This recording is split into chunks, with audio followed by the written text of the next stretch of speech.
તો દેખાડું મારાથી બે જણ હું એનાથી બીવું જાઉં ભાઈ ભાગો અહીંયા રહેવાય નહીં હજી વાર લગભગ. હાય ફ્રેન્ડ્સ, ગુડ મોર્નિંગ, જય મુરલીધર. તો વાગ્યા છે સવારના 11:15 અને આજે છે દશેરા અને કાલ સાંજે રાતના 12 સાડા 12 વાગ્યા સુધીને પંપે હતો અને બધું કામ પતાવ્યું છે કેમ કે આજ મારે જવાનું છે ગામડે અને દેખાડું તમને અમારું ગામડું કેવું છે ને અમારું બધું અહીંયા કેવું છે. અને સામે જે આપણા ગોલું મોલું બે રમે છે કેમ કે એ ઘરે હતા ને મેં કીધું દીદીજી એકવાર રમવા લઈ જાય ને કેમ કે હું ત્યાં ઘરેથી નીકળું ને તો એ ખબર પડી જાય કે ભાઈ હવે ગામડે જાય છે તો રાયડું બમ દેકારો બોલાવે તો મેં કીધું દીદી એકવાર લઈ જાય બહાર અને હું ધીરેકથી નીકળી જાઉં. મને જો નીકળતા જોઈ જાય તો પાછો એ તરબરાટી બોલાવીએ. તો જઈ છે આજે ગામડે. કાલ લાસ્ટ ડે હતો આપણો પંપે અને બધું કામ પૂરું કરી નાખ્યું છે. જોકે અડધું પડધું ભેગું લીધું છે અને મળી જાય. અને ઘરે ગયા પહેલાં વચ્ચે આપણે જવાનું છે આપણા ફોઈના ઘરે, એને ભેગા લેતા જવાના છે. તો ફોઈને લેતા જઈ અને ધીરે ધીરે નીકળીએ તો બતાવું તમને આગળ જર્ની બધી. મિત્રો તો જામનગરથી નીકળીને આરાધના ધામ પીગો જાઉં અને એક ચા પીવા ઊભો રહ્યો હતો. તો આજે ભાઈની ટી સ્ટોલ બહુ મસ્ત ચા બનાવે છે. વારખેરમાંથી જામનગરથી હાતાપરથી જામનગર જાઉં ને ત્યારે ચા પીધા વગર જાઉં જ ને અહીંથી.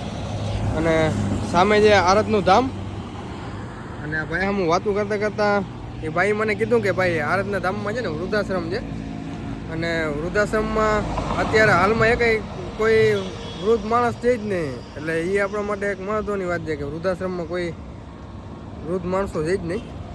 તો હવે સામે જે આપણી ગાડીને હવે આપણે આગળની જર્ની વધારીએ.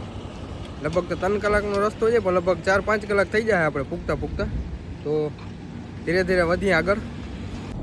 મિત્રો તો હું હાલતો થયો તો એને તમને કીધું હતું કે ફૂઈને લેવા જવાના છે. તો ઘેર પૂગવા આવ્યો. તો કે આ પૂગી ગયો તો વહેલો ગામમાં. મારા મામા ને ફૂઈનું ગામ ને બધું એક જ છે. તો મામાને ઘેરે એક વાર બેઠો ને પછી આવ્યો છું ફૂઈને ઘેર. આજે ફૂઈનું ઘર બહુ મોટી પાલટી છે. ભેહુંનો તબેલો બહુ જબરજસ્ત છે બંગલો. અને આજ મામાના છોકરાને કીધું ડ્રાઇવિંગ તું જરીક વાર કર. હું જામનગરથી અહીં પૂગ્યો થાકી ગયો કેમ કે આપણે ડ્રાઇવિંગ સિટીમાં કરતા હોય ને પછી બહાર ક્યાંક નીકળે એટલે થાક બહુ લાગે.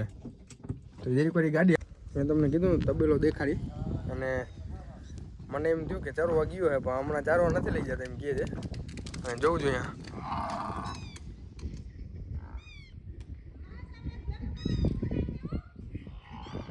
આકડા ઠાઠ તબેલો ભર્યો છે ભાઈ. પાર્ટી બહુ ઊંચી છે અને એક ગાય છે. ગાયને 3-4 પેઢીથી એમને રાખે છે. દેખાડું તમને ગાય.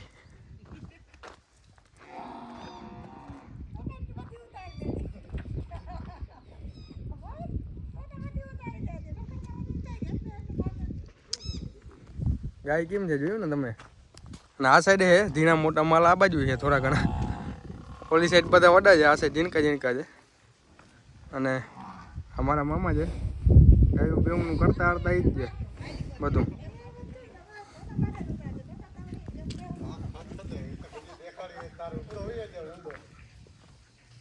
એકથી એક ધૂન છે ભાઈ. વરાણા વેચે છે અને વેચે કરે છે. કોઈને લેવાની ઈચ્છા હોય તો એઠે કોમેન્ટ કરી દેજો.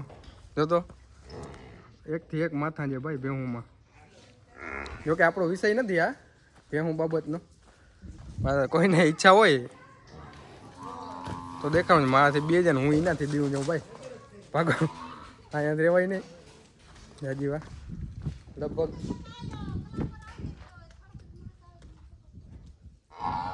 50-60 જેવો માલ છે અટાણે.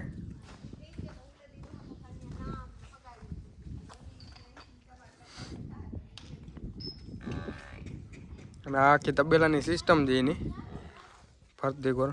અત્યારે હમણાં છોરી અને બધાને પાય છે અને બહાર હવામાં કાઢે છે બધાને બહાર.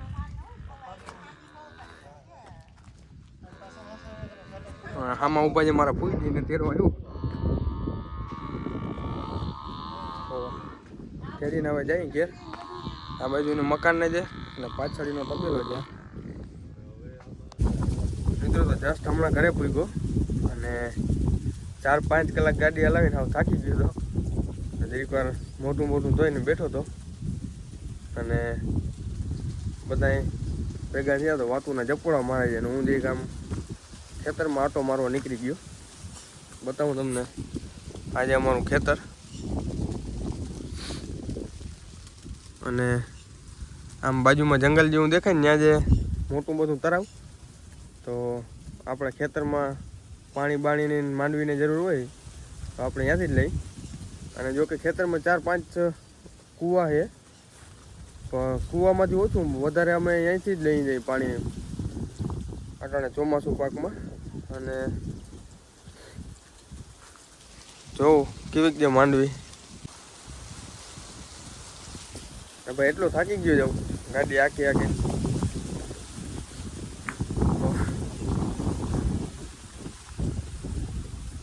આ બાજુ અમારે ગોડાઉન જેવું છે. આ આજુબાજુના મકાન છે એ બધા અમારા ભાઈઓને જ છે. અહીં જે એક સામા છે 2 અને બીજા આ બાજુ પાછળ છે. એવું બધું છે ને અહીંયાનું વાતાવરણ કેમાં ખાવ અલગ લાગે છે. અને કાલનો એવો વરસાદ છે અહીંયા જામનગરમાં, આપણે વરસાદ જ નથી. અહીંયા તો વરસાદનો એટલો ભૂકા બોલાવી નાખે એટલો વરસાદ છે. અને મને લાગે છે લગભગ આજે આખી રાત વરસશે વરસાદ, કેમ કે હું આવ્યો તો એનો ચાલુ છે. આગળ જરીક વાર પૂરો દીધો છે વરસાદે. અને અહીંના બધા માણસો સાવ કંટાળી ગયા છે વરસાદથી ને આપણે વરસાદ આવતો નથી ને અહીંયા વરસાદ જતો નથી એવું છે. તો સારું છે ભાઈ વરસાદ છે અહીંયા. આપણે તો વરસાદ આ વર્ષે જોવો જ નથી દેડો જામનગરમાં, અને અહીંયા સુકાતું નથી કાંઈ એમ કહે છે બધા. અને આ માંડવીને કાઢવાનો ટાઈમ થઈ ગયો છે, પણ વરસાદ જાય તો કાઢીએ એમ કહે બધા. હવે હોય આ વર્ષે માંડવી નીકળવાના બદલે હજી ઊભી છે લીલી અને સુકાતી નથી. સુકાઈ તો એ કે થોડી ઘણી કાઢી. થોડોક આપણે બગીચો વાવલ છે. બગીચો તમને આગલા વિડીયોમાં દેખાડે. હજી લાંબો ટાઈમ નથી થયો, 2 મહિના જેવું જ થયો બગીચો વાવ્યો હોય ને. હજી નાના જ ઝાડવા છે બધા, તો એ તમને દેખાડીએ આગલા વિડીયોમાં. અને મિત્રો હું ઘરે પૂગ્યો ને તો આપણે એક નાનકડો ફેન મળવા આવ્યો. મારો કાકાનો છોકરો જ છે અને ભવિષ્યનો બ્લોગર છે, હિન્દી ભાષી બ્લોગર છે. બાજુ ભાઈ બોલ દો કેસે હો. બોલ मैं है ना आया मधुमाछी के घर, ये जटू भाभी आ गई है, ये महेश भाई भी आ गया और ना मैं यहाँ पे आई हूँ और जटू भाभी हमारा तो चॉकलेट ले. ભવિષ્યનો બ્લોગર છે અને પાછો હિન્દીમાં બોલે છે અને બહુ મસ્ત બોલે છે હિન્દીમાં. અને મારા ઘરે આગળ આવ્યો છે દોડીને ને મને કહે કે બીજા વ્લોગરે બનાવાય છે તો તમે બનાવો. તો મેં કીધું તું બોલાવ તો આપણે 2 બનાવી. અને માન હરાડે કરી અને બોલાવ્યો છે. આજે ધીરે ધીરે તમને દેખાડી કેવું બોલે છે હિન્દી. બહુ મસ્ત બોલે છે ભાઈ હિન્દીમાં. વ્લોગિંગ કરતો હોય ને તો આપણે એમ થાય કાયદેસર હિન્દી ભાષી વ્લોગર જ છે. એટલે તમને દેખાડીશ આગલા વિડીયોમાં કે કેવી રીતના બોલે છે. તો મિત્રો આ વિડીયોને આપણે અહીં જ પૂર્ણવતી આપી અને મળીએ છીએ નવા વ્લોગમાં નવી જર્ની સાથે. અને જેમ બને એમ લાઈક કરો, શેર કરો, સબસ્ક્રાઈબ કરો. અને ધીરે ધીરે હવે આપણે આગળ વધી, કેમ કે આમાં થોડો આપણે ઇન્ટરેસ્ટ જાગ્યો છે. તો બાય, જય દ્વારકાધીશ, જય મુરલીધર.